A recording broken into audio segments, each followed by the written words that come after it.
We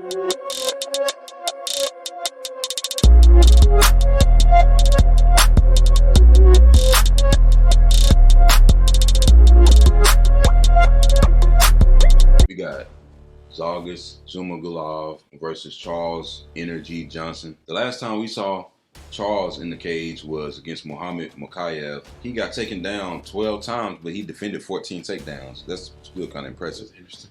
Especially on the fight. I don't know if he even had a full count for that. He did get ran over, but it wasn't ran over. Like, and the way that Muhammad beat him is not the way that most fighters can do it. 99% of fighters in the weight class can't do that. no. But if we got somebody who's going to try, it's going to be Zhalgas, because he really only got one path to victory here. Standing guillotine is very interesting. But tough fighter, man. He's always active.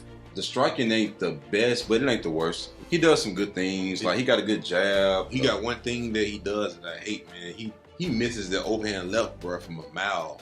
Sometimes he'll throw it and he'll miss. We thought Waldo was not precise. Boy, Zhalgas, man, like, he doesn't come close to hitting his opponents. And that's really, what else does he have? He have leg kicks, a jab, takedowns. Yeah, but it doesn't work with every fighter, though. I've seen fights where he didn't come close to taking his opponent down. Another thing is, he might can take his opponent down, but sometimes he struggle with holding them down too. You know what I mean? Like, once he get him there, it's like, okay, now what's the game plan? Charles got good striking, got good wrestling, got good submissions, but he prefer to keep the fight standing up. The one knock I would have on Charles is sometimes he's comfortable letting other people lead the dance, and then you fall behind. Now, he hasn't lost a lot. He has some boxing fights up in here, actually, which is good experience. But in MMA, it make you think, bro, because he lost some boxing fights, man. So if he took some L's, imagine what some of these other guys would do. Yeah, he's comfortable letting other people lead the dance sometimes, and you can't fall behind on the scorecards in the UFC. Sometimes he can be reactionary. He might move around good and do some good things on the feet, and then I can see him waiting for Zhalgas to go for a takedown, and then he can just spend the rest of the time defending the takedown or getting up and getting like he was doing good getting up against Muhammad, and that was kind of like a W, but you still lost the fight ultimately. Like, I don't want him to fall behind on the scorecards, because sometimes he let other people just do what they're gonna do. But he's used to fighting in 5-round fights. These are 3-round fights. You can't afford to lose that first round. You can't afford to let that happen. No, I was just looking. What's the guy named Montel? Kate? Is that his name? Yeah.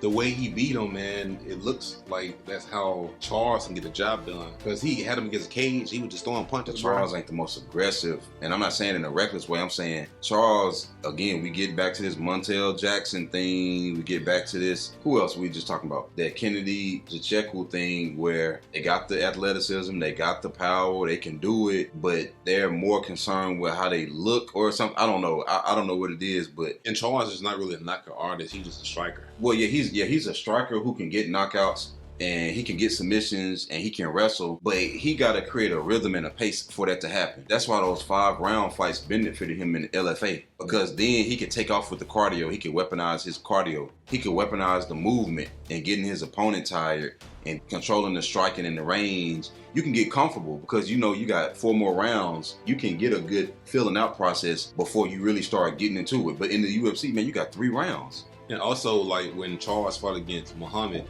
he was visibly frustrated.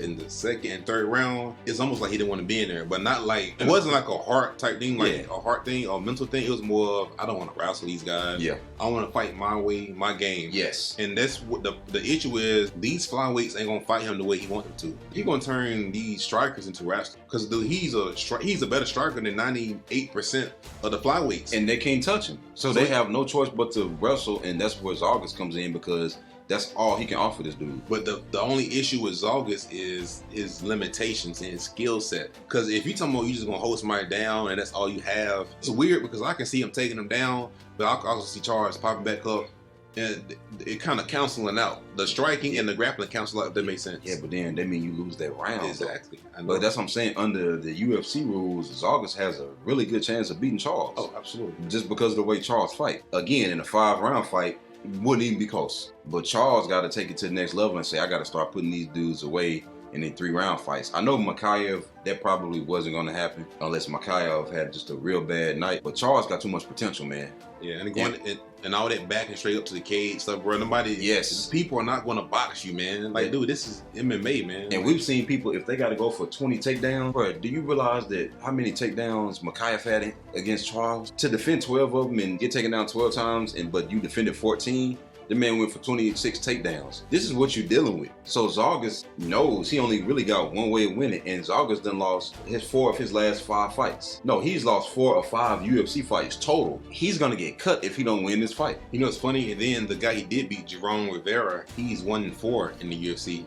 So you beat somebody who's not really good enough to be in the UFC, man. And the one win he got was on the Contender Series. Yeah. So it's like, bruh, I'm gonna be honest with you, man. Like, I don't think this fight gonna be competitive. I don't think it's gonna be competitive, but I need Charles to realize it's a 3-round fight, and you got to get started not in a reckless way, but you got to establish the range quick with that jab and the kicks, and like be smart, like fighting from the outside and break him down, hurt those legs, control the range, so when he dive in for those, because you know he gonna go for those desperation takedowns, man. You know he gonna do it. Hey, Zhalgas gonna take away the one thing he need in that space. I know, but Zhalgas ain't his IQ ain't the highest either, man. He's made certain mistakes, because he do got 7 losses for a reason. Yeah, but honestly, this is I'm not gonna tell people to put this fight in their parlay, man. I don't want to be responsible for somebody taking the L. But I'm picking Charles. I don't think there's that many flyweights in the world that can beat Charles. Me neither. You got to get that W, man. You got to get that W.